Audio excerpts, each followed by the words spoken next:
untuk menyembah, memuji Tuhan. Saya undang Bapak Ibu Jemaat bangkit diri. Kita saat teduh sejenak bersyukur kepada Tuhan bahwasanya hari ini kita masih ada saat teduh kita mulai.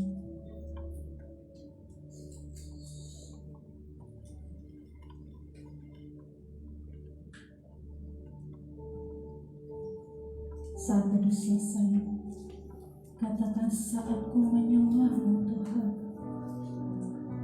Kami bersyukur saat ini Tuhan hanya menyembah-Mu Yesus.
Katakan saatku menyembah. Mari kita angkat tangan kita menyembah Yesus Tuhan. Inilah Kau Yesus Tuhan, kami percaya Bapa. Saat ini Roh-Mu hadir Tuhan.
hati kami Tuhan.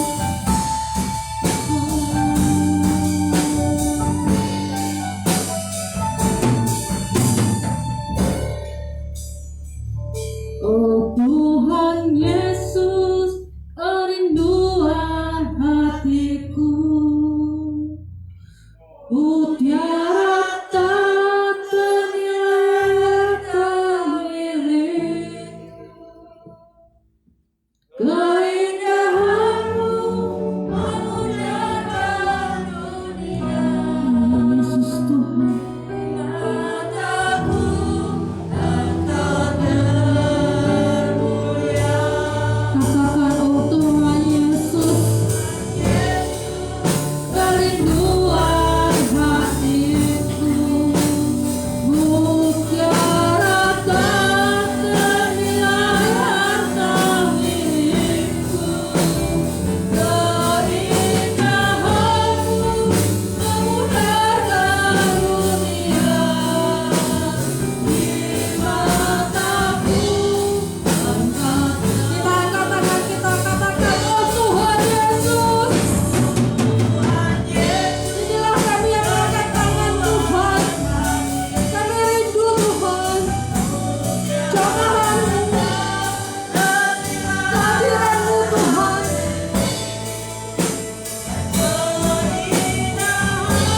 Kau sungguh mulia Tuhan. Kau mulia bagi kami.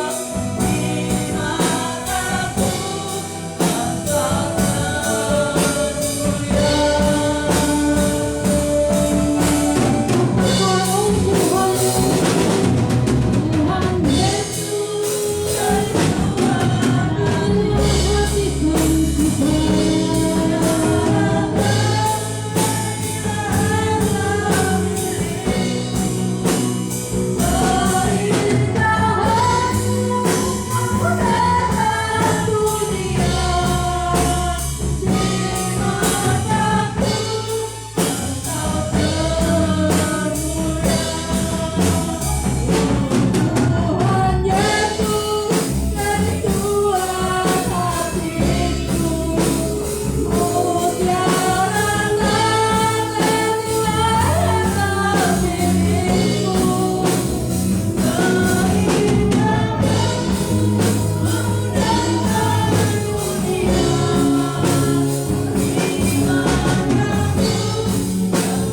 termulia. Dengan sungguh-sungguh Bapak Ibu Saudara, katakan kerinduan Bapak Ibu Saudara. Tuhan Yesus, katakan Bapak Ibu Saudara dalam hati sungguh-sungguh. Hanya pandang Yesus saja kita memuji menyembah.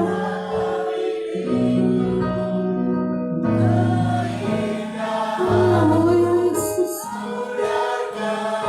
Kau sungguh luar biasa Bapak.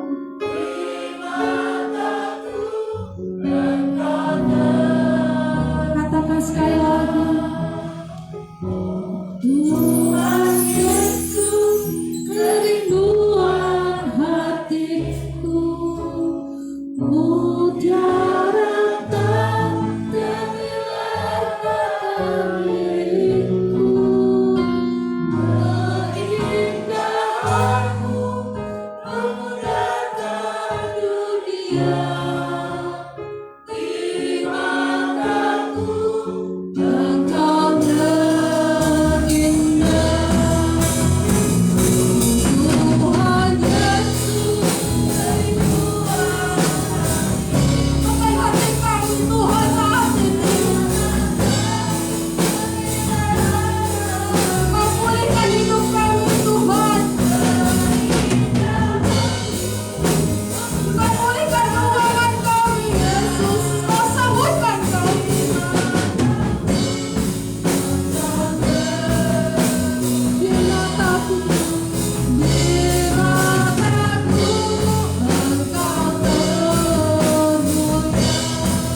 Segala hormat, puji, dan syukur kami naikkan ke hadirat-Mu Bapa. Di tengah-tengah ibadah kami pagi hari ini Tuhan, biarlah Roh Kudus yang berkarya atas setiap kehidupan kami, Engkau yang memberkati seluruh pelayan-pelayan yang melayani dan kami semua, sehingga sungguh-sungguh kami boleh menikmati suasana ilahi, suasana surgawi turun atas kami. Pertolongan di dalam ibadah kita datangnya dari Allah yang menciptakan langit dan bumi, yang tidak pernah meninggalkan perbuatan tangan kasih-Nya. Turunlah atas kita sekalian anugerah dan damai sejahtera dalam nama Bapa, Putra, dan Roh Kudus, memberkati dan menyertai sepanjang ibadah kita dari awal hingga akhirnya. Haleluya. Amin. Silakan duduk kembali. Nama Tuhan. Ada sukacita saat ini? Ada sukacita? Saya tanya kabarnya coba ya. Yang kencang, yang keras, luar biasa. Yes, yes, yes. Apa kabarnya hari ini? Luar biasa. Yes, yes, yes. Masih lemes, masih loyo. Katakan yes, yes, yes sambil tangannya 3 kali. Yes, yes, yes. Apa kabarnya hari ini? Luar biasa. Yes, yes, yes. Puji nama Tuhan. Laskar Kristus harus luar biasa. Kita diberikan sehat saat ini bisa beribadah. Kita akan pujikan dengan sukacita Roh Kudus tercurah saat ini di tempat ini.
Mari Bapak Ibu Saudara saya undang berdiri. Katakan anggur baru. Katakan yes luar biasa. Kita curahkan Roh Kudus kita.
persembahan pujian dari kaum wanita.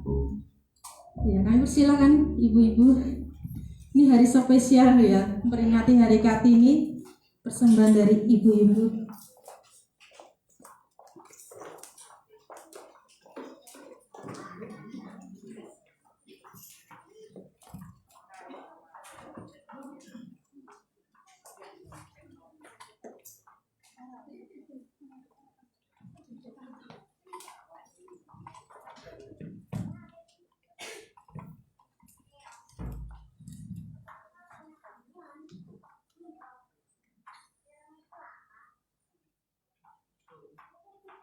Sambil menunggu salam. Puji Tuhan, ini kaum wanita ya. Kaum wanita DKI itu hebat. Bukan sebagai istri perongrong, tapi sebagai istri penolong. Kita semua ini wanita-wanita bekerja semua ya. Walaupun single parent tetap bekerja.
ibadah Kartini pada pagi hari ini.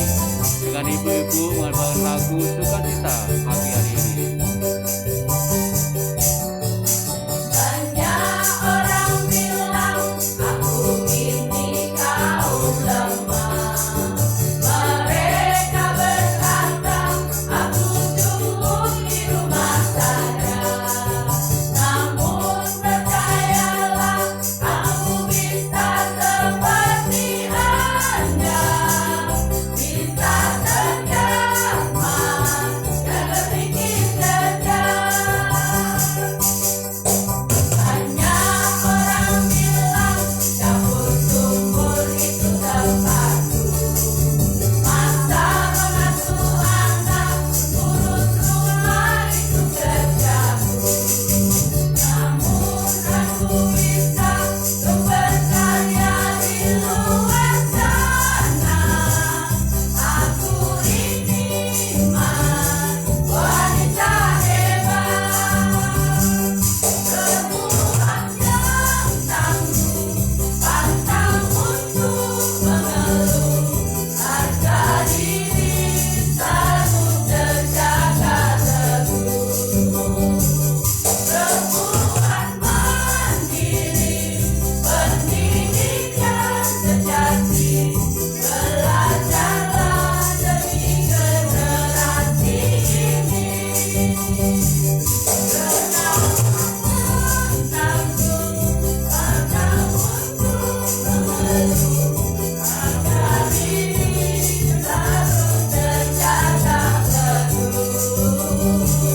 Perempuan mandiri, pendidik yang sejati. Belajarlah demi generasi ini. Berkaryalah untuk masa depan negeri. Berkaryalah untuk masa depan negeri. Wanita hebat.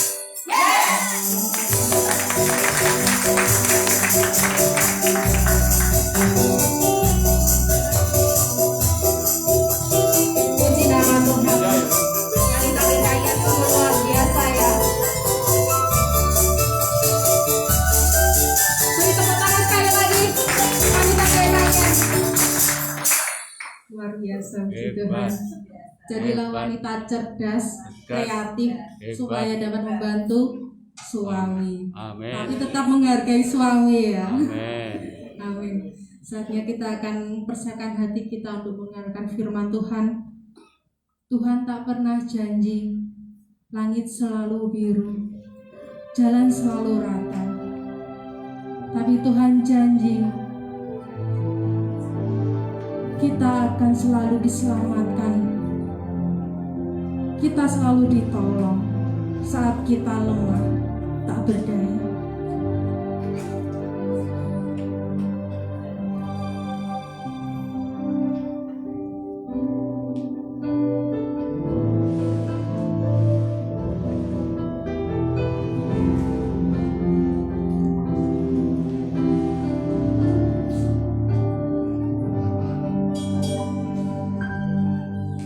Tuhan tak pernah janji langit selalu biru, tetapi Dia berjanji selalu menyertai. Tuhan tak pernah janji jalan selalu rata, tetapi Dia berjanji berikan kekuatan. Jangan pernah menyerah, jangan berputus asa. Mujizat Tuhan ada saat hati menyembah. Jangan pernah menyerah,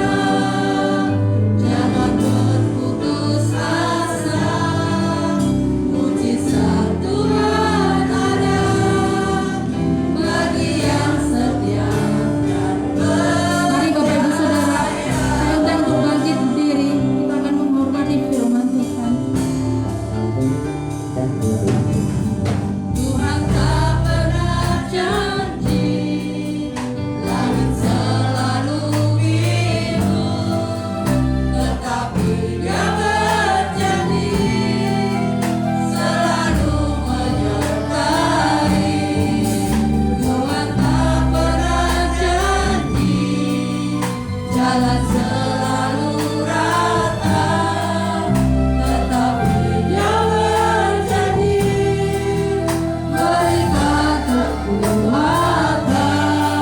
Katakan jangan pernah menyerah Tuhan. Kami tak akan menyerah Tuhan, sebab Engkau bersama kami. Kami tak putus asa Yesus. Sebab mujizat Engkau nyata sampai saat ini. Jangan pernah menyerah, jangan berputus asa. Mujizat Tuhan ada bagi yang setia dan percaya. Katakan jangan menyerah. Jangan berputus asa. Doa dan firman Tuhan diserahkan pada hamba yang tegas supaya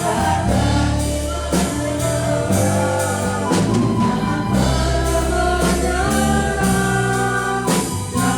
berputus asa. Mujizat Tuhan Sekali lagi, jangan pernah menyerah.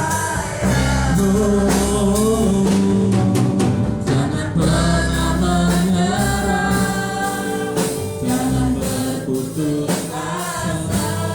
Mujizat Tuhan ada. Jangan pernah menyerah,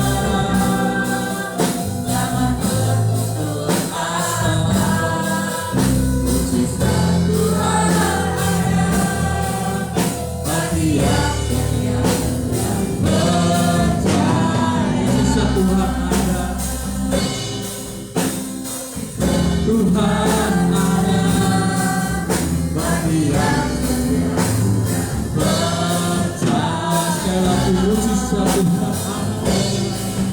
Mujizat Tuhan ada bagi yang setia dan percaya. Haleluya Yesus, kami percaya mujizat-Mu masih ada sampai saat ini Tuhan. Kami berserah padamu, kami percaya padamu Yesus. Haleluya. Ini hidup kami Tuhan. Kami mau percaya padamu, kami tidak mau menyerah. Kami akan tetap percaya padamu Tuhan.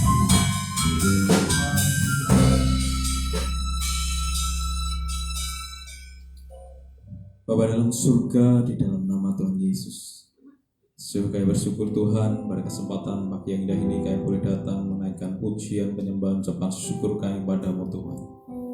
Ini kerinduan kami, ini rasa syukur kami kepadamu Tuhan. Kami tidak bisa membalas kebaikan-Mu. Kalau kami boleh ada hingga sampai saat ini, itu semua karena anugerah-Mu Tuhan. Di tengah kehidupan yang semakin berat dan sulit, kami boleh ada hingga sebagaimana kami ada saat ini, itu semua karena anugerah. Kami bersyukur Tuhan, Kau menyelamatkan kami, Kau memberkati, Kau melindungi kami. Itu Tuhan, hanya kami bisa naikkan ucapan syukur, pujian, penyembahan kami bisa kami berikan padamu, karena kami tidak bisa membalas kebaikan-Mu Tuhan. Terimalah pujian penyembahan kami karena menjadi dupa yang berbuah harum dan menyenangkan hati-Mu Tuhan. Dan tiba saatnya saat ini kami rindu hidup kami, kami serahkan padamu untuk Kau perbaharui, perbaiki, dan Tuhan bentuk mulai kebenaran firman-Mu Tuhan. Kami mau percaya terhadap janji-Mu, kami mau imani bahwa mujizat Tuhan masih ada. Kami tidak perlu menyerah, kami tidak perlu putus asa, dan kami percaya pengharapan di dalam Tuhan tidak mengecewakan. Yang percaya kebenaran janji-Mu, ya dan amin. Hingga sampai saat ini kuasa-Mu tetap berlaku dan tetap Allah yang penuh dengan kuasa. Dan Tuhan berkati setiap hati kami, sucikan kuduskan layar kami, dan kiranya firman-Mu benar-benar daripada Engkau berapi hamba-Mu yang penuh dengan keterbatasan dan dengan kelemahan hidup ini. Biar Engkau memakai dengan kuasa-Mu Tuhan. juga kami semuanya yang hadir, baik anak-anak yang hadir pada saat pagi hari ini. Kuasai kami, tujuh roh, hati dan pikiran kami dalam penguasaan-Mu, sehingga firman-Mu tidak lalu begitu saja, namun benar-benar tertanam dalam kehidupan kami dan boleh kami mengerti dan bertumbuh subur dalam kehidupan kami. Terima kasih Tuhan Yesus, kami serahkan doa kami pada pagi ini dan terima kebenaran firman-Mu. Haleluya, amin. Silakan duduk. Shalom. Sekali lagi shalom Bapak Ibu Saudara. Saya ucapkan selamat pagi, selamat kita kembali untuk menikmati hadirat Tuhan, datang beribadah menyembah Tuhan, dan tiba saatnya kita akan belajar kebenaran firman Tuhan. Di hari yang spesial ini bisa dikatakan spesial karena Bapak Ibu Saudara yang hadir pada saat pagi hari ini mengenakan kostum yang berbeda dengan minggu-minggu sebelumnya, karena tanggal 21 April kita memperingati Hari Kartini.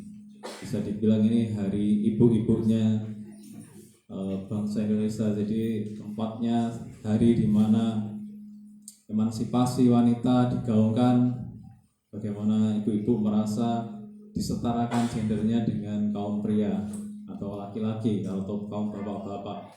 Jadi wanita Indonesia yang dahulu sangat terbelakang atau ibaratnya dibilang kalau istri itu konco wingking, hanya ditaruh di belakang, tidak pernah tampil, tidak pernah dianggap. Bahkan dalam hal pendidikan dibatasi, dalam hal memilih kehidupan pun, termasuk memilih jodoh pun juga kalau zaman dulu itu juga tidak diberi hak untuk menentukan. Jadi saat ada Kartini, melalui karya-karya tulisannya, di situ mulai ada perubahan. Para wanita bisa mengenyam pendidikan yang layak. Bahkan kalau saat ini kita melihat bagaimana benar-benar kesetaraan gender itu mulai ada. Bahkan sudah diwajibkan kalau di perusahaan atau bahkan di tingkat legislatif sendiri harus ada berapa persen itu diisi oleh kaum wanita. Jadi ada perubahan yang fundamental dalam keberadaan dari bangsa ini yang dipelopori oleh Kartini yang kita peringati tanggal 21 April kemarin. Tapi dalam peringatan Hari Kartini kita melihat juga di sini bapak-bapak juga tidak kalah. Ada yang pakai lurik, ada yang pakai batik, kalau Mbah Nanto pakai apa ini? Beskap lah. Solo asli ini. Beskap sama ini tadi juga ada pakai apa? Blangkon. Walaupun blangkonnya berbeda-beda tapi tetap kita punya semangat untuk menghargai budaya kita. Dan tidak perlu dan juga kita perlu melihat bahwa dalam acara Kartini ada sosok Kartono. Ini bukan sosok yang ibaratnya guyonan Kartini dan Kartono, bukan sosok yang fiktif. Tapi kalau kita boleh melihat sejarah, justru Kartono inilah yang menginspirasi Kartini. Jadi mohon maaf ibu-ibu, jadi jangan berbangga dulu kalau ya, para wanita ini Kartini, tapi sebelum Kartini itu ada, sebetulnya yang membuka jalan dan menginspirasi itu adalah Kartono. Jadi bapak-bapak tetap kita masih unggul ya, kaum laki-laki kita masih selangkah di depan daripada wanita ibu-ibu, karena itu kodratnya juga memang seperti itu. Adam dulu diciptakan baru Hawa. Kalau kita mungkin belum mengenal sosok siapa Kartono, Kartono itu adalah kakaknya dari Kartini. Jadi lahir 2 tahun lebih dahulu dari Kartini, itu April 1877, dan ini disebut sebagai sosok yang luar biasa juga dalam karya perjuangannya di Indonesia. Namanya Sosro Kartono. Sosro Kartono itu kakaknya Kartini. Dia malah lebih dahulu sebelumnya itu mengenyam pendidikan sampai tingkat yang tinggi, sampai doktorandus in the Ostes Talent. Jadi dia sekolah studi S1-nya atau doktorandusnya itu di Belanda. Jadi orang pertama di Indonesia yang mengenyam pendidikan tinggi di Belanda. Bahkan dia menguasai 24 bahasa asing, 10 bahasa dari Nusantara. Disebut orang Eropa itu menjuluki dia si jenius dari timur. Bahkan dia menjadi orang yang cikal bakalnya PBB, jadi luar biasa juga. Nah, dari situlah Kartono banyak mengirimkan buku-buku kepada Kartini sebagai referensi dalam hal membuka wawasan dan pikiran Kartini tentang kesetaraan gender atau tentang memperjuangkan bagaimana wanita yang sudah mulai berkembang di luar negeri. Itulah yang diadopsi, yang membawa akhirnya Kartini pun juga terbuka wawasannya. Jadi kisah Kartini pun sangat menginspirasi bagaimana memperjuangkan kondisi yang sebelumnya terbelakang, kondisi yang sebelumnya merasa di bawah itu diangkat untuk dirubah menjadi kondisi yang lebih baik. Perjuangan Kartini di situ akhirnya Kartini setelah beranjak dewasa dia menikah dengan suaminya Bupati, jadi dia menjadi kalau tidak salah istri yang keempat, dan di situ mendirikan sekolah untuk wanita. Jadi itu wanita mulai dirintis sekolah Kartini di berbagai tempat. Tapi perjuangan Kartini cuma berakhir di usia 25 tahun karena setelah melahirkan anak yang pertama dan anak satu-satunya itu, kemudian selang beberapa bulan meninggal dunia. Tapi tulisan-tulisan dari Kartini itulah yang akhirnya yang dikirimkan ke teman-temannya yang ada di luar negeri, di Eropa khususnya, itulah yang akhirnya membawa perubahan dan berdampak besar bagi kehidupan wanita di Indonesia khususnya. Dan di situ dibuat buku, kalau kita kenal buku yang sangat terkenal, walaupun saya pun juga belum pernah membacanya, itu dengan judul Habis Gelap Terbitlah Terang. Itulah yang menjadi trendingnya dari karya Kartini. Jadi buku-buku tersebut itu isinya tentang surat-surat Kartini yang tentang menyuarakan kesetaraan gender, menyuarakan emansipasi wanita yang ada di Indonesia ini khususnya, itu dikirimkan, disampaikan kepada teman-temannya yang di Belanda, dan itu mendapat respon yang baik. Dan kita melihat hasilnya, perjuangannya sampai saat ini bisa kita rasakan. Terkait dengan itu kita pun juga saat ini bersyukur di hadapan Tuhan kalau kita sebagai anak-anak Tuhan, kita yang tinggal di Indonesia ini, kita juga mengalami kehidupan yang seimbang, yang adil dari pemerintah juga, baik kaum wanita, baik kaum pria. Dan biarlah kita pun juga seperti ini yang berjuang untuk merubah kegelapan jadi terang. Kita pun juga akan belajar pada saat pagi hari ini tentang dari kegelapan, di dalam gelap terbitlah terang. Di dalam gelap terbit terang. Kita akan belajar. Kalau Kartini dengan tema Habis Gelap Terbitlah Terang, kita akan belajar sesuai dengan kebenaran firman Tuhan, yaitu dari gelap, di dalam gelap terbit terang. Kita buka dalam Mazmur pasal 112.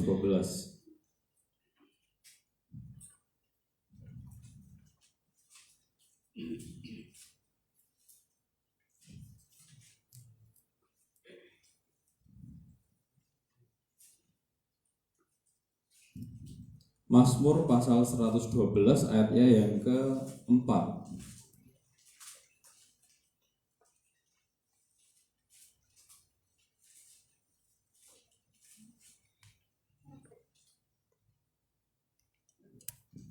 Kalau sudah ketemu, kita akan baca sama-sama Mazmur pasal 112 ayat yang keempat. 1, 2, 3. Di dalam gelap terbit terang bagi orang benar, pengasih dan penyayang, orang yang adil. Puji nama Tuhan. Berbahagialah bagi setiap kita, anak-anak Tuhan yang mendengar melakukan dan firman Tuhan. Di sini sebelum ada novel, ada buku tentang Kartini yang diberi judul Habis Gelap Terbitlah Terang, pemazmur sudah menuliskan terlebih dahulu. Pemazmur juga menyatakan bahwa di dalam gelap terbit terang. Tapi tidak hanya itu saja, tapi dengan jelas dicatatkan di dalam gelap terbitlah terang bagi orang benar, pengasih dan penyayang, orang yang adil. Ini suatu bicara tentang kondisi Bapak Ibu Saudara, bagaimana dalam kehidupan ini ada dua kondisi yang berbeda, yaitu gelap dan terang. Dan ini sangat mudah untuk dibedakan. Bapak Ibu Saudara semua Kalau di yang mohon maaf kata panca inderanya lengkap dan bisa membedakan, merasakan, kita menentukan ini gelap, ini terang bukan suatu perkara yang sulit. Kalau kondisi malam kita sebut ini gelap, kalau kondisi siang seperti ini kita sebut terang. Atau kita bicara dengan warna, kalau kita melihat ada warna yang hitam ini warna gelap, yang putih ini warna terang, itu berbicara juga untuk membedakan warna atau kondisi antara gelap dan terang bukan suatu hal yang sulit, suatu hal yang mudah. Bagaimana kita mengetahui ini gelap, ini terang? Kita lihat bagaimana kalau dalam kondisi. Kalau dari dalam kondisi, dari segi kondisi kegelapan cenderung menggambarkan suasana yang tidak baik, suasana yang susah, suasana yang takut, putus asa, menderita, bahkan mungkin tak berpengharapan. Bahkan ada anak-anak muda itu kalau ditanyai tahu gelap, itu artinya ya mereka mungkin tidak bisa memutuskan, tidak bisa berpikir, tidak bisa menentukan untuk mau kemana kita selanjutnya. Artinya kondisi kalau dalam hal kegelapan atau hal gelap dalam kondisi itu menggambarkan suatu perkara kondisi yang tidak mudah, suatu hal yang sulit. Bahkan kalau kita melihat saat ini, bagaimana saat ini dunia ini sedang dikuasai dengan kegelapan dari pandemi. Pandemi ini tak kunjung usai, saudara. Atau tadi awal ketemu di awal saya ngobrol dengan Pak Misael ini, pandemi ini berakhirnya kapan? Atau ada orang yang melihat nanti aja kalau sudah pandemi ini selesai atau coronanya hilang. Kalau kita melihat kondisi situasi seperti ini, ya tidak akan ada endingnya kelihatannya.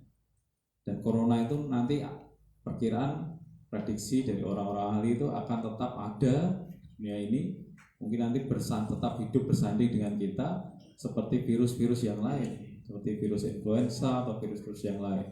Tapi tetap kita sebagai orang percaya, orang yang tahu kebenaran, kita pun juga jangan mengabaikannya, jangan menganggap sepele, tetap mematuhi protokol kesehatan, tetap mencuci tangan, memakai masker, menjaga jarak, dan menghindari kerumunan demi kita untuk menjaga diri kita masing-masing dan juga untuk orang di sekitar kita. Kondisi saat ini awal-awal pandemi mungkin ada proses bagaimana kita menyesuaikan diri.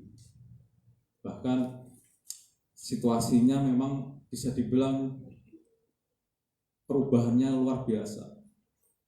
Bisa dibilang kegelapan sedang melanda dunia ini. Banyak yang akhirnya hidupnya berantakan karena kegelapan dari pandemi ini. Banyak juga PHK di mana-mana, pengurangan karyawan di mana-mana, kesusahan hidup di mana-mana mulai melanda banyak orang. Sehingga membuat orang sedikit juga mereka akhirnya gelap mata. Kayak banyak yang mencuri, menipu, melakukan tindakan kejahatan lain, bahkan ada yang menjual diri demi bisa bertahan hidup di masa-masa kegelapan ini. Juga ada orang yang mengalami kesulitan hidup yang luar biasa sehingga mereka berpikir untuk bisa mengakhiri hidupnya, mencari jalan pintas, bunuh diri atau gantung diri. Kemarin ada berita di Ngawi juga, seorang ibu 2 anak juga menggantung diri, akhirnya tewas mati, bunuh diri. Di mana-mana ada banyak orang frustasi, banyak orang-orang yang berputus pengharapan, sudah tidak ada jalan keluar, hidupnya dalam kegelapan. Sambat rono sambat rene, tidak ada jalan keluar juga. Nyari kerjaan kemana juga tidak dapat. Cari untuk menyambung hidup pun juga sulit. Itulah kondisi kegelapan yang melanda dan terjadi di dunia ini. Bahkan kita tidak menutup mata juga anak-anak sekolah yang sudah 1 tahun lebih tidak sekolah, hanya dengan alasan belajar kelompok, mengerjakan kerjaan praktek, ternyata praktek biologi, prakteknya tidak di tempat yang terang. Mereka melakukan hubungan gelap.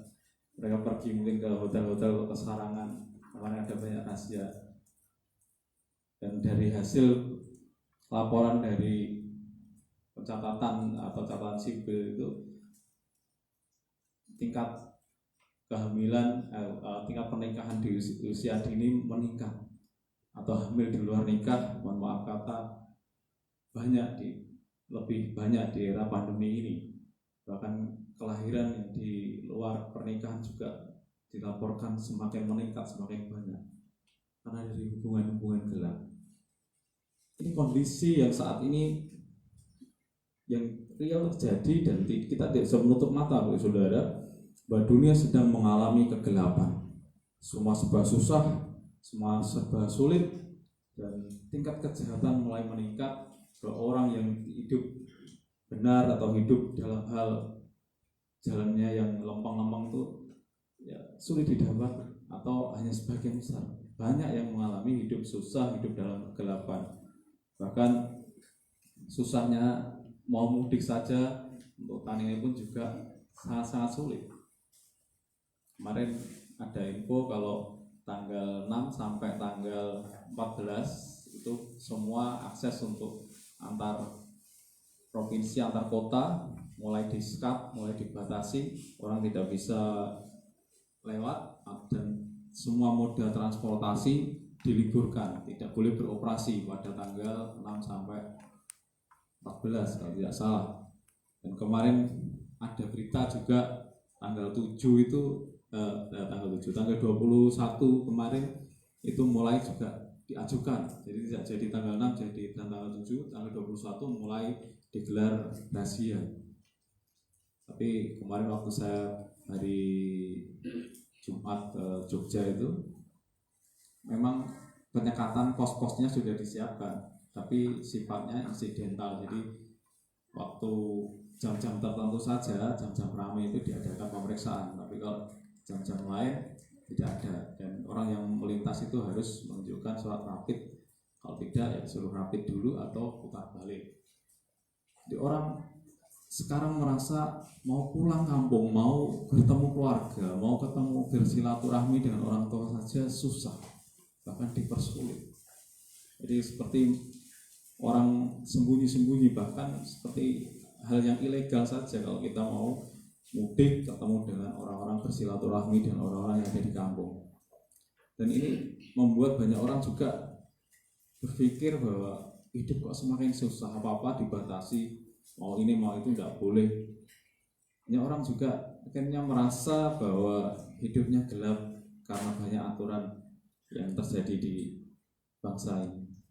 Kita melihat bagaimana kita harus menyikapi sebagai anak-anak Tuhan agar sesuai dengan firman Tuhan dalam Mazmur 112 ayat yang 4 ini, bahwa di dalam gelap terbit terang bagi orang benar. Di dalam pembacaan kita Mazmur 112 ayat yang keempat disebutkan bahwa kegelapan ini melanda semua orang, bahwa anak-anak Tuhan pun, yang pertama kita bisa belajar, anak-anak Tuhan pun Tuhan diizinkan juga untuk mengalami kegelapan. Karena di dalam gelap tapi terang bagi orang benar. Bagi orang benar pun juga bisa mengalami kondisi gelap. Seperti pandemi ini semua mengalami. Seperti pandemi atau coronavirus ini semua bisa terdampak. Kalau kemarin Bapak Gembala kita, Pendeta Misael, sempat dirawat dan dinyatakan positif corona, puji Tuhan bisa survive, bisa bertahan, dan akhirnya saat ini bisa sehat. Semua karena mukjizat dan anugerah Tuhan, kita patut syukuri. Tapi kemarin saya pun juga mendapat kabar bahwa Pak D saya atau kakak dari almarhum bapak saya juga terpapar corona. Tapi Tuhan menghendaki lain. Beliau tidak bisa survive, tidak bisa bertahan, dan akhirnya setelah perawatan sekitar 5-6 hari, akhirnya dipanggil Tuhan. Corona memang ada. Corona padahal itu posisi di desa, Pak desa itu tinggal di Wonogiri di Ismantoro. Dan memang corona itu ada dan itu bisa berdampak yang berat. Jadi kita jangan meremehkan atau mungkin menganggap sepele. Dari pelajaran kita melihat bahwa kegelapan itu juga bisa melanda orang benar. Dinyatakan di dalam gelap terbit terang bagi orang benar. Jadi orang benar itu juga ada kegelapan bisa melanda dan dialami oleh orang-orang benar. Yang pertama, yang kedua kita melihat bahwa ada pengecualian, ada janji Tuhan yang luar biasa. Yang selanjutnya, yang poin kedua, kita bisa belajar bahwa tetap Tuhan itu membedakan anaknya meski gelap terbit terang. Jadi tidak selamanya kita anak Tuhan, orang benar yang diizinkan Tuhan mengalami gelap, mengalami kegelapan, selamanya akan tinggal dalam kegelapan. Tapi di situ ada janji Tuhan, ada pengharapan bahwa dalam gelap terbit terang bagi orang benar. Jadi yang kedua, poin kedua yang bisa kita pelajari bahwa tetap Tuhan itu membedakan anaknya. Tuhan tetap memberikan janjinya bahwa meski gelap ada pengharapan, ada terbit terang. Kata terbit Bapak Saudara itu artinya timbul, muncul dan keluar. Gambaran mudahnya kita melihat kalau terbit itu matahari. Siapa yang bisa menghentikan atau menghambat atau menunda terbitnya matahari? Tidak ada. Waktunya sudah terbit, matahari terbit, muncul. Disitulah kalau memang waktunya muncul ya muncul. Tidak bisa diredam atau nanti dulu atau kita tunda. Matahari waktunya terbit ya terbit. Itulah janji yang Tuhan mau berikan pada kita, bahwa Tuhan pun juga akan membuat terang itu terbit dalam kehidupan kita. Jadi saat kita mengalami kegelapan, saat kita mengalami hal kesulitan dalam hidup ini, ada pengharapan bahwa Tuhan memberikan terang tadi akan terbit di dalam kehidupan kita. Terang terbit bagi orang benar. Yang ketiga, bagi orang benar, janji itu dinyatakan. Tidak terbit begitu saja, tapi jelas dinyatakan bahwa di dalam gelap terbit terang, tidak titik. Tapi ada kata bagi orang benar. Tidak sembarang anak-anak Tuhan, tidak sembarangan orang yang dinyatakan sebagai orang Kristen, Tuhan terbitkan terang tersebut. Tapi ada jelas sekali dituliskan, kalau kita mengalami kegelapan, ada janji Tuhan terang itu akan terbit. Kalau kita diklasifikasikan, digolongkan sebagai orang benar. Karena di dalam gelap terbit terang bagi orang benar. Tidak hanya berhenti di dalam gelap terbit terang titik begitu saja, tapi ayat ini jelas dan lengkap. Bagi orang benar janji itu akan dinyatakan bahwa terang atau pengharapan tadi akan terbit bagi orang benar. Definisi orang benar kita akan melihat di ayat yang pertama, Mazmur 112 ayat 1. Siapakah yang disebut orang benar? Mazmur 112 ayat 1 di firman Tuhan, haleluya. Berbahagialah orang yang takut akan Tuhan, yang sangat suka pada segala perintahnya. Definisi orang benar menurut ayat pertama ini yaitu takut Tuhan dan suka segala perintahnya. Sebutkan jelas sekali bagaimana orang yang takut akan Tuhan, yang sangat suka pada segala perintahnya. Inilah yang disebut orang benar. Pertanyaannya, apakah kita sudah menjadi golongan dari orang benar? Bagaimana dengan kehidupan kita? Kita tidak usah melihat satu hanya lain atau melihat saudara-saudara kita atau orang yang sekitar kita. Kita mau lihat diri kita sendiri, Bapak Saudara. Apakah kita sudah menjadi golongan yang disebut jadi orang yang benar? Supaya kita bisa mengalami janji Tuhan tadi. Di dalam kegelapan akan terbit terang. Disebut di sini bahwa orang yang benar yaitu adalah orang yang takut akan Tuhan, yang pertama, dan yang kedua adalah orang yang sangat suka kepada segala perintahnya. Seringkali tentang orang yang takut akan Tuhan, suka terhadap segala perintahnya atau taat terhadap firman Tuhan, ini sering digaungkan, bahkan setiap pertemuan ibadah, setiap kita mendengarkan firman Tuhan, sering kali ini disampaikan. Tapi tidak sedikit banyak juga anak-anak Tuhan ini bilang, aku takut akan Tuhan, takut akan Tuhan. Tapi kenyataannya mereka masih hanya di bibir saja, tidak benar-benar takut akan Tuhan. Artinya orang yang takut akan Tuhan, dia melihat bahwa semua perilaku hidupnya, semua apa yang dilakukannya, apa yang dipikirkannya, dia menyadari kalau ada Tuhan yang mengawasi 24 jam, ada Tuhan yang selalu tahu apa yang dikerjakannya. Sehingga orang tersebut, anak Tuhan tersebut, karena dia takut akan Tuhan, dia akan mempertanggungjawabkan semua apa yang dilakukannya, dipikirkannya itu kepada Tuhan.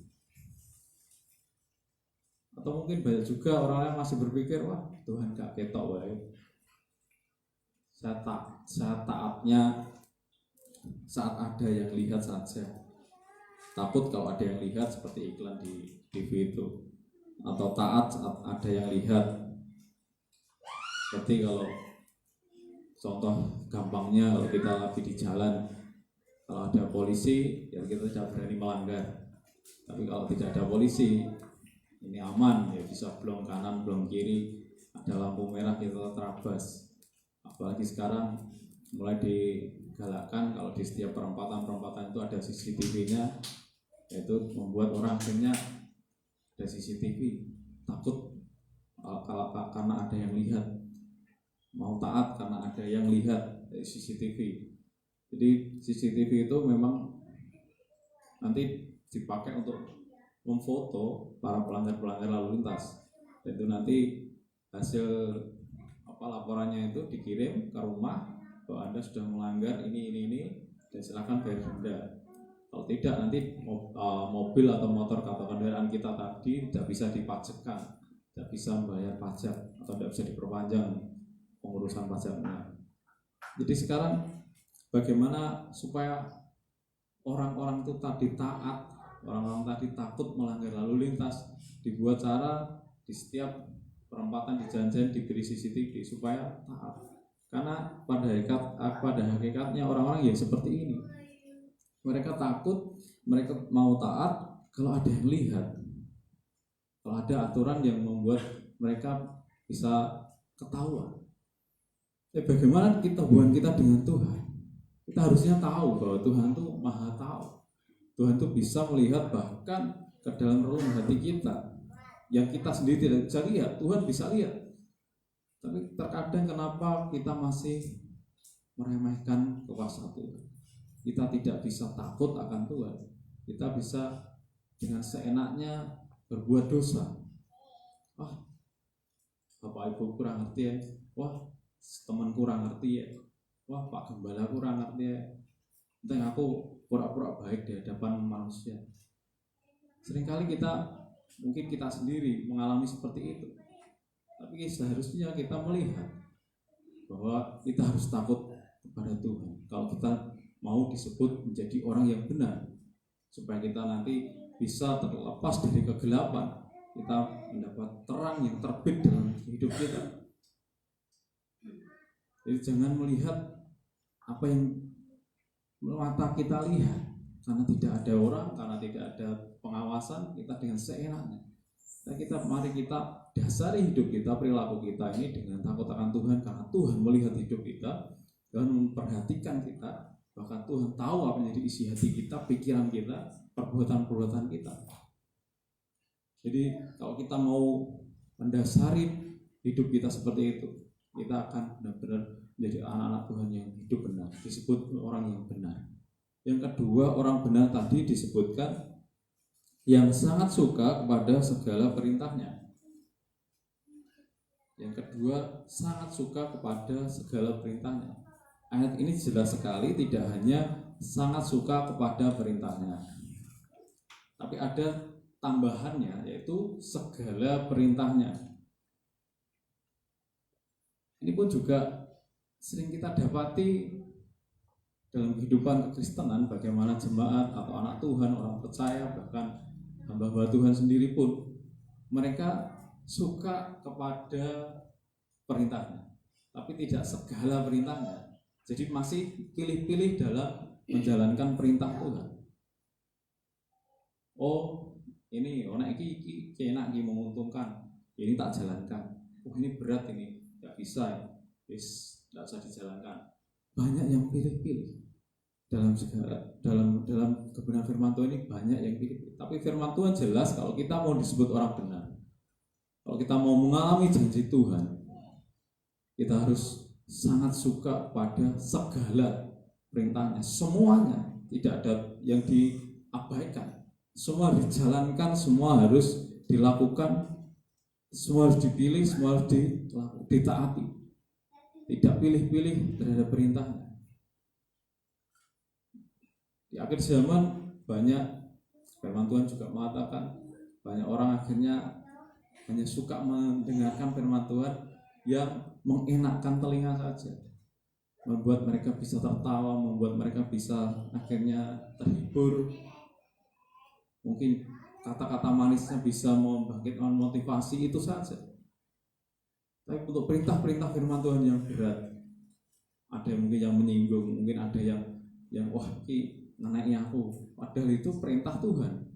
Bahkan itu sebetulnya baik untuk kita, karena untuk memperbaiki hidup kita. Tuhan izinkan itu tersampaikan supaya dandani kita, memperbaiki hidup kita.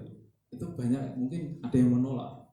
Khotbahnya nyinggung-nyinggung, khotbahnya gak penak di rumah kuping. Rasanya kok diiris-iris hati iki. Akhirnya apa? Ada penolakan dalam diri kita supaya kita tidak mentaati perintah Tuhan. Padahal Tuhan yang mau, firman Tuhan jelas, yaitu segala perintahnya. Segala artinya semua, artinya seluruhnya, sepenuhnya, tidak pilih-pilih kasih, atau tidak hanya memilih 1, 2, 3 perintah. Itu syarat yang mutlak kalau kita mau disebut sebagai orang benar, yaitu harus takut akan Tuhan dan suka segala perintah Tuhan, tidak pilih-pilih. Dan hasilnya Bapak Ibu Saudara, kalau kita sebagai orang benar, dinyatakan Tuhan sebagai orang benar, terang yang timbul, yang muncul dalam kegelapan, itu apa? Kita baca satu perikop dari Mazmur 112 ini. Saya bacakan mulai ayat 2. Hasilnya orang benar bagaimana Bapak Saudara? Anak cucunya akan perkasa di bumi. Pertama.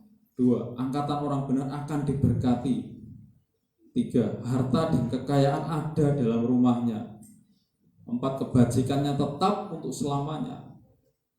Kemudian di dalam gelap terbit terang bagi orang benar, pengasih dan penyayang. Hasilnya lagi mujur orang yang menaruh belas kasihan pada yang beri pinjaman, hidupnya mujur, yang melakukan urusannya dengan sewajarnya. Kemudian ia takkan goyah untuk selama-lamanya. Orang benar itu akan diingat selama-lamanya. Ia tidak takut kepada kabar celaka, hatinya tetap penuh kepercayaan kepada Tuhan, tidak takut. Kemudian hatinya teguh. Ia tidak takut sehingga ia memandang rendah para lawannya. Ada kemenangan luar biasa. Ia membagi-bagikan, ia memberikan pada orang miskin, kebajikannya tetap untuk selama-lamanya. Tanduknya meninggi dalam kemuliaan. Orang fasik melihatnya lalu sakit hati, yang menggertakkan giginya lalu hancur. Keinginan orang fasik akan menuju kebinasaan. Inilah yang janji Tuhan yang diberikan terhadap orang benar. Maukah kita menjadi golongan dari orang-orang benar? Apakah kita saat ini sudah termasuk jadi golongan orang-orang benar? Kita sendiri yang tahu, kita sendiri yang bisa menilai. Orang lain menilai banyak salahnya. Kalau kita melihat diri kita melihat hati kita, melihat hidup kita. Kalau yang disebut orang benar tadi adalah orang yang takut akan Tuhan. Yang kedua adalah orang yang melakukan segala perintahnya, suka terhadap segala perintahnya. Apakah kita sudah melakukan itu semua? Kita takut akan Tuhan, kita melakukan segala perintahnya. Kalau itu sudah kita lakukan, kita bersyukur di hadapan Tuhan. Kalau kita mau jadi bagian, jadi orang benar, kita akan mengalami janji Tuhan yang luar biasa. Ayat 2 sampai ayat 10 ini, Kalau ini tergenapi dalam kehidupan kita, saya mau tanya Bapak Saudara, kalau kondisi pada perikop ini dari ayat 2 sampai ayat 10 ini itu kita alami atau jenengan alami, pertanyaannya kira-kira akan bahagia tidak kita? Jawabannya bahagia. Inilah yang dirindukan Allah. Ayat 2 sampai ayat 10 atau perikop ini saya sarankan untuk Bapak Ibu Saudara nanti sampai rumah kita baca lagi, kita renungkan lagi. Di tengah kondisi dunia yang semakin berat, kegelapan yang melanda di dunia ini, kita perlu pertolongan Tuhan. Kita butuh untuk hidup kita bahagia, ada jaminan bahagia. Kita baca ulang-ulang, aku butuh gak tuh ini? Aku perlu enggak janji Tuhan, berkat Tuhan mulai ayat 2 sampai ayat 10 ini. Saya bacakan lagi, anak cucunya akan perkasa di bumi, angkatan orang benar akan diberkati, harta dan kekayaan ada dalam rumahnya, di dalam gerak kebajikannya tetap untuk selamanya, di dalam gelap terbit terang, mujur orang yang menaruh belas kasihan. Bahkan di sini memberi pinjaman dan melakukan urusannya dengan wajar, kita tidak berhutang-hutang, tidak kesulitan. Ia tak akan goyah untuk selama-lamanya, orang benar akan diingat untuk selama-lamanya. Orang benar tidak takut kepada kabar celaka, hatinya tetap penuh percaya pada Tuhan, hatinya teguh, ia tidak takut, ia memandang rendah para lawannya, ia membagi-bagikan, ia memberikan kepada orang miskin. Ada kelimpahan luar biasa, Bapak Saudara. Dan kebajikannya tetap untuk selamanya, tanduknya meninggi dalam kemuliaannya. Terus diangkat Tuhan tinggi. Luar biasa janji Tuhan ini. Bahkan orang fasik atau orang-orang yang di luar Tuhan yang melihat kita, mereka sakit hati, ia menggetakkan giginya lalu hancur karena keinginannya tidak tergenapi. Jadi hidup kita benar-benar mengalami pembedaan sangat luar biasa. Di saat banyak orang mengalami kegelapan, di saat orang banyak mengalami kesulitan, janji Tuhan terhadap orang yang benar, terhadap anak-anaknya yang taat dan takut akan Tuhan, hidupnya luar biasa, akan dijamin Tuhan untuk memiliki kebahagiaan yang luar biasa. Bukan saya yang menjamin, bukan saya Bapak Gembala yang menjamin, tapi Tuhan sendiri yang menjamin bahwa kebahagiaan ini adalah hak bagi kita anak-anak Tuhan yang disebut sebagai orang benar, yang takut akan Tuhan dan suka dan melakukan segala perintahnya. Demikian dalam firman Tuhan yang bisa kita renungkan, Bapak Saudara. Bela ini benar-benar kita pegang. Apapun kondisi kita saat ini, mungkin Bapak Ibu Saudara ada yang mengalami kegelapan dalam hal ekonomi, kegelapan dalam rumah tangga, kegelapan dalam masa depan dan lain sebagainya. Ingat, di dalam gelap terbit terang bagi orang percaya. Ada harapan Tuhan yang luar biasa, pengharapan Tuhan yang luar biasa. Ada janji Tuhan untuk Tuhan bisa memulihkan umatnya, memulihkan anak-anaknya, memulihkan orang-orang yang disebut sebagai orang benar di dalam Tuhan. Kita akan ucap syukur kepada Tuhan. Kita akan memuji Tuhan, Kau Bapa yang mengasihi.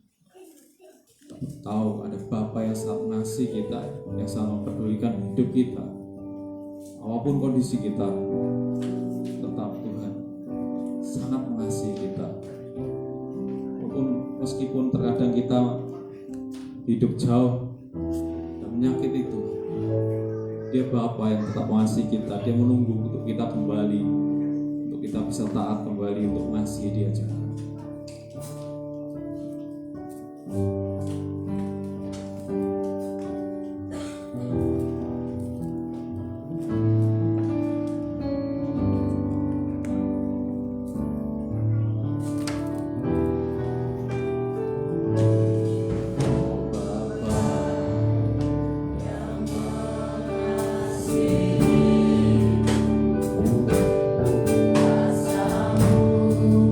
Oh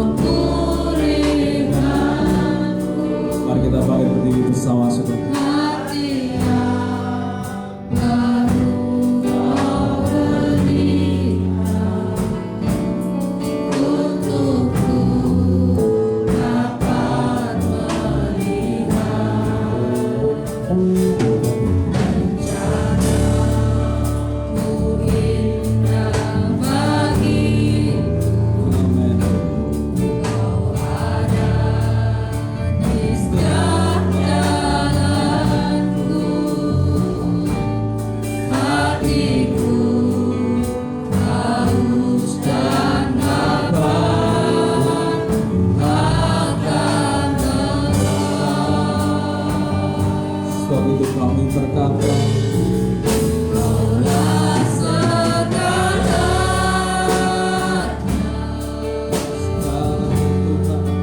di dalam hidupku. Kerajaanmu, kebenaranmu, itu bagianku.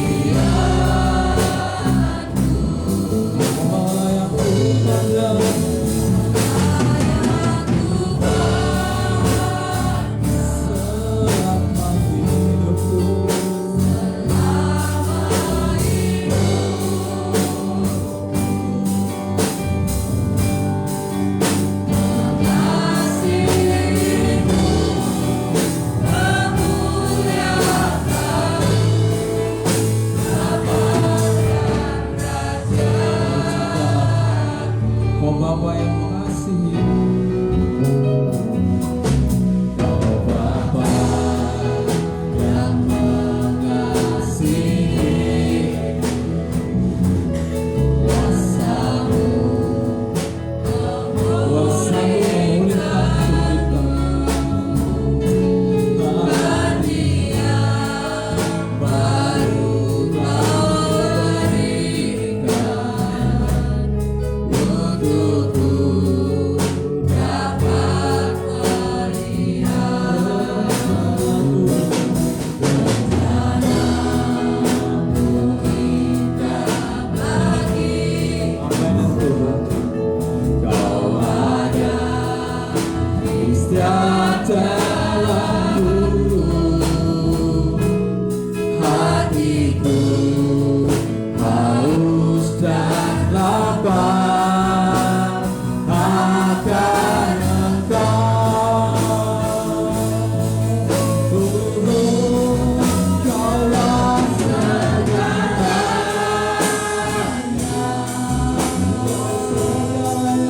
di dalam hidupku.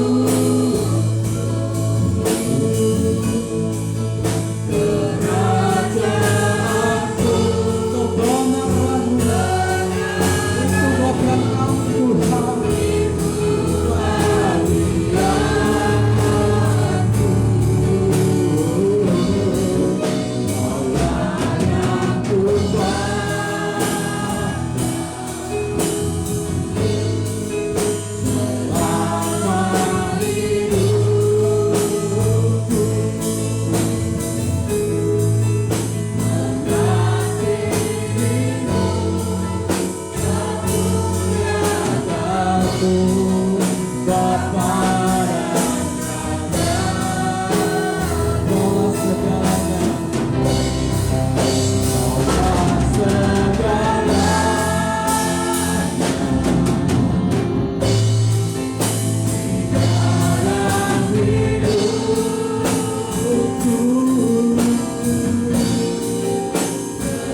Saya minta catur untuk berdoa. Segala puji syukur hanya bagi kami bersyukur atas firman Tuhan yang luar biasa dalam hidup kami. Kami percaya Tuhan Yesus ketika kami bergantung kepada Engkau Tuhan, ada berkat yang luar biasa yang Tuhan sudah sediakan bagi kami. Firman mengajarkan kami Tuhan selalu taat kepada Engkau Tuhan, selalu hidup benar di hadapan Engkau Tuhan, dan kami selalu bergantung pada Engkau Yesus. Terima kasih Tuhan, terima kasih atas berkat Tuhan melalui firman yang sampai kepada hamba-Nya Bapa. Berkati beliau Tuhan, hamba-Nya yang menyampaikan firman Tuhan atas kami semua Tuhan. Tuhan pakai luar biasa Tuhan dalam setiap kehidupannya Tuhan, dalam setiap rumah tangganya Tuhan, dalam segala pekerjaannya Bapak akan pakai Tuhan. Akan berkati dengan berkat-Mu yang datang dari Tuhan Yesus. Kami percaya Tuhan, hamba-Mu Bapak Yahya sudah berhenti berbicara Tuhan, menyampaikan firman-Mu kepada kami semua. Tapi Tuhan, firman tetap terus dalam kehidupan kami, jadi berkat kekuatan dalam kehidupan kami Tuhan, dan menjadi kekuatan Tuhan dimanapun kami berada. Segala puji syukur hanya bagi-Mu Tuhan. Inilah firman Tuhan, doa firman Tuhan kami persilakan dalam kuasa Tuhan. Haleluya. Puji nama Tuhan, firman Tuhan telah diberitakan. Kita tetap bangkit berdiri ya. Kita akan mengakui kedua belas iman Rasul kita. Mari Bapak Ibu Saudara, kita bangkit berdiri. Orang yang percaya kepada Tuhan akan mengaku dan berkata, aku percaya kepada Allah, Bapa yang Maha Kuasa, Khalik langit dan bumi, dan kepada Yesus Kristus, Anaknya yang tunggal, Tuhan kita, dikandung oleh Roh Kudus, lahir dari anak darah Maria, yang menderita sengsara di bawah pemerintahan Pontius Pilatus, disalibkan, mati dan dikuburkan, turun dalam kerajaan maut. Pada hari yang ketiga, bangkit pula dari antara orang mati, naik ke surga, duduk di sebelah kanan Allah, Bapa yang Maha Kuasa, dan dari sana Dia akan datang kembali untuk menghakimi orang yang hidup dan yang mati. Aku percaya kepada Roh Kudus, gereja yang kudus dan am, persekutuan orang kudus, ampunan dosa, bangkitan tubuh, dan kehidupan yang kekal. Amin. Silakan duduk kembali. Kita akan berikan yang terbaik bagi nama Tuhan. Tiada berkesudahan.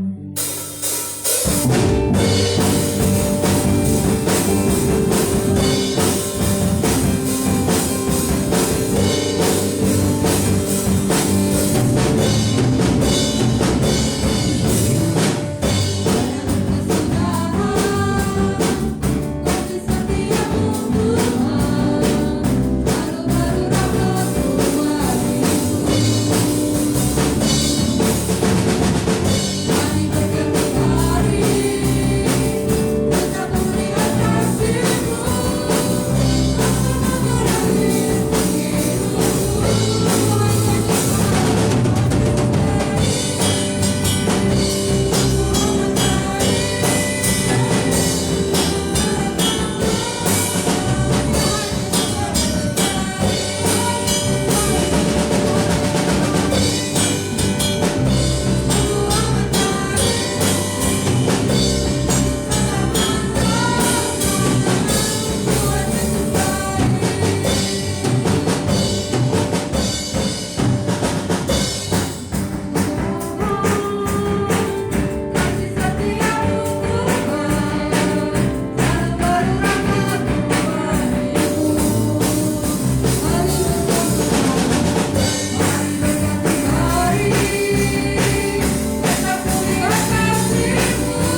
syafaat untuk persembahan, dan juga untuk gereja dan bangsa dan negara.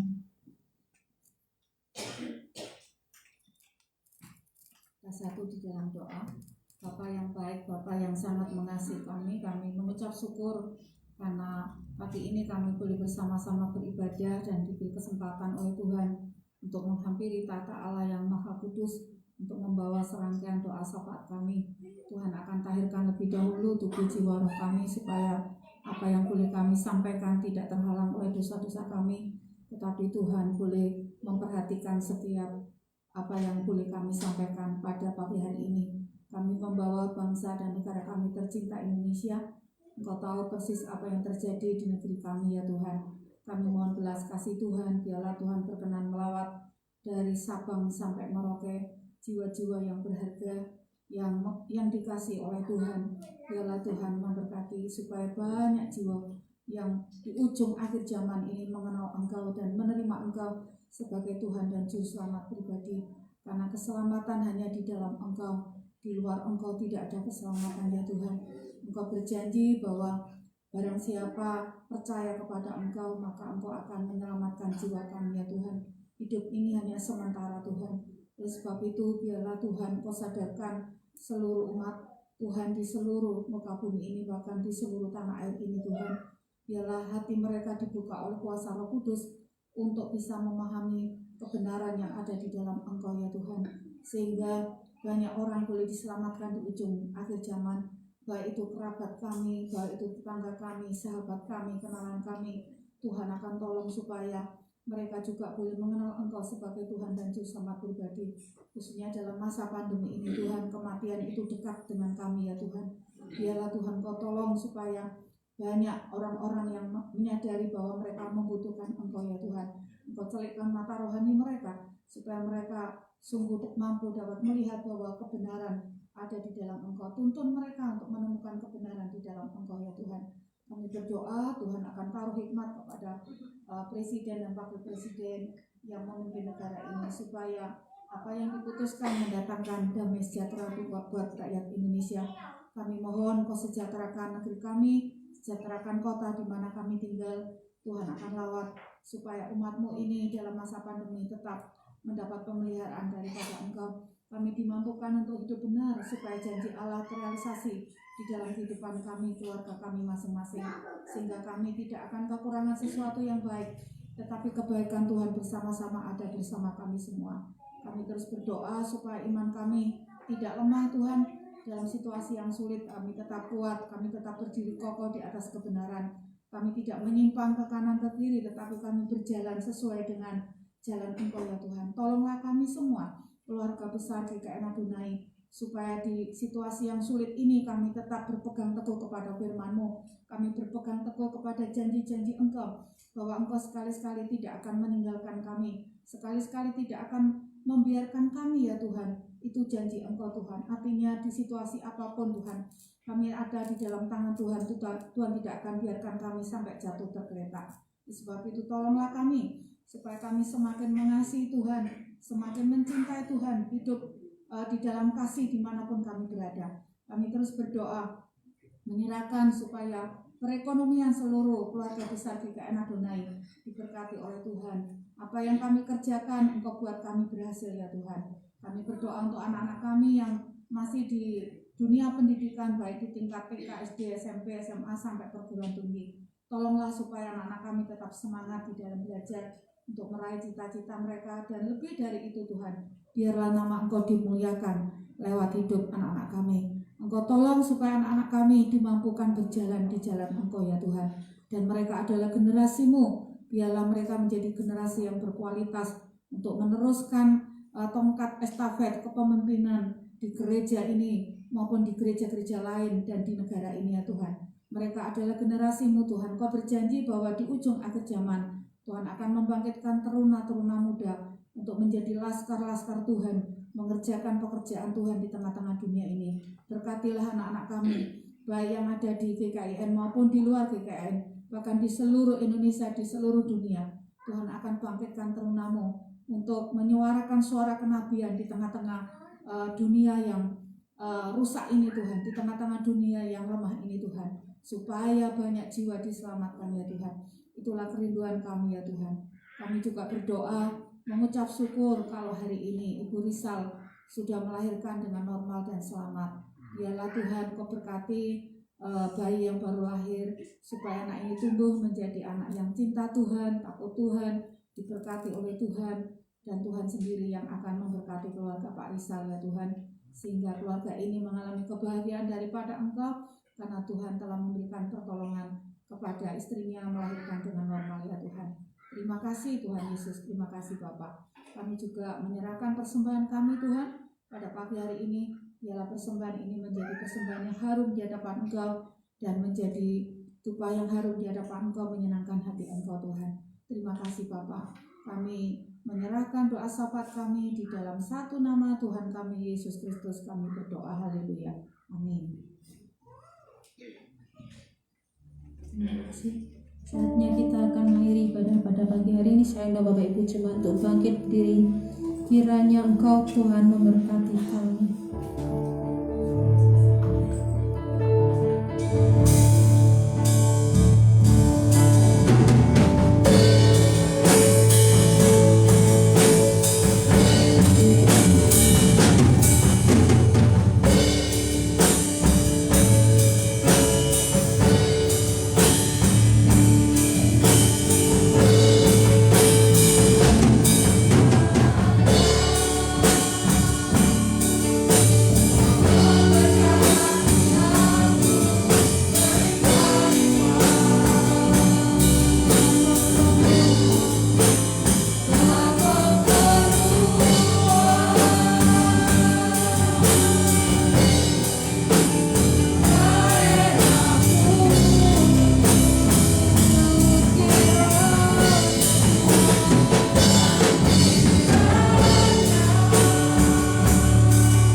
bahwa Engkau telah berjanji kepada kami, janji-Mu ya dan amin. Tetapi kami harus menjadi orang benar. Banyak janji yang Tuhan sediakan untuk kami. Karena itu Tuhan tolonglah supaya kami terus berproses untuk menjadi orang yang benar di hadapan-Mu Tuhan. Sekalipun hal ini bukan satu hal yang mudah, tapi bukan berarti tidak bisa. Karena itu biarlah hati kami dengan sungguh-sungguh rela dan mau terus dibentuk oleh Tuhan dengan firman-Mu, sekalipun kadang-kadang firman-Mu itu sungguh-sungguh bertentangan dengan kehendak kami, karena kamilah yang menyimpang, karena kamilah yang kurang benar. Karena itu ya Tuhan, tolonglah supaya kami dengan penuh sukacita ketika kami ditegur, ketika kami sungguh-sungguh diproses oleh firman-Mu, kami dengan penuh sukacita dan kami mau nurut sama Tuhan, sekalipun sakit, sekalipun kadang-kadang itu sangat menyakitkan. Karena itu ya Tuhan, kami mohon belas kasih-Mu supaya kami memiliki janji Tuhan yang Tuhan telah janjikan. Terima kasih untuk firman-Mu yang Tuhan sudah taburkan pagi hari ini untuk kami semua. Dan berdoa untuk sidang jemaat-Mu Tuhan, dimanapun saat ini mereka berada, dan yang sudah hadir di ruangan ini, berkati mereka dengan segala kebaikan-kebaikan Tuhan. Tuhan teguhkan dan kuatkan iman mereka, kesetiaan mereka untuk terus-menerus menjadi orang-orang yang benar dan setia di hadapan Tuhan. Tuhan terus akan memberikan kepada kami hikmat akal budi, supaya kami dapat mengambil keputusan dengan tepat sesuai firman-Mu. Tuhan berkati dalam rumah tangga, dalam pekerjaan, kesehatan, pendidikan, semuanya Tuhan. Kau pelihara kami dengan makanan, minuman yang cukup, pakaian yang layak, supaya kami tidak malu bergaul dengan orang lain. Terima kasih ya Tuhan untuk tempat untuk berteduh, sehingga kami tidak harus kehujanan dan kepanasan ketika hal itu terjadi. Karena itu kami mengucap syukur atas semuanya. Bapa, kami berdoa sekali lagi, menyerahkan Tuhan untuk situasi dan kondisi dunia saat ini. Ialah Tuhan yang terus berkuasa di atas semuanya. Ada pesan-pesan yang Tuhan mau sampaikan kepada seluruh umat manusia. Terima kasih Tuhan, terima kasih. Mari kita akan berdoa Bapak Ibu Saudara, sesuai dengan doa yang diajarkan oleh Tuhan Yesus. Bapa kami yang di sorga, dikuduskanlah nama-Mu, datanglah kerajaan-Mu, jadilah kehendak-Mu di bumi seperti di sorga. Berikanlah kami pada hari ini makanan kami yang secukupnya, dan ampunilah kami akan kesalahan kami, seperti kami juga mengampuni orang yang bersalah kepada kami. Dan janganlah membawa kami ke dalam pencobaan, tetapi lepaskanlah kami daripada yang jahat. Karena Engkau-lah yang mempunyai kerajaan, kuasa, dan kemuliaan sampai selama-lamanya. Tuhan memberkati Engkau dan melindungi Engkau. Tuhan menyertai Engkau dengan wajah-Nya dan berikan kepada Engkau kasih karunia. Tuhan menghadapkan wajah-Nya kepadamu dan berikan kepada Engkau damai sejahtera. Dalam nama Bapa, Putra, Roh Kudus, dalam nama Tuhan Yesus. Haleluya.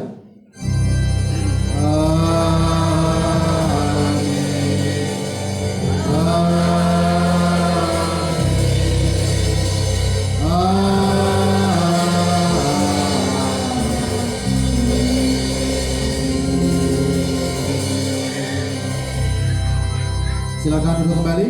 Kita mengambil saat teduh.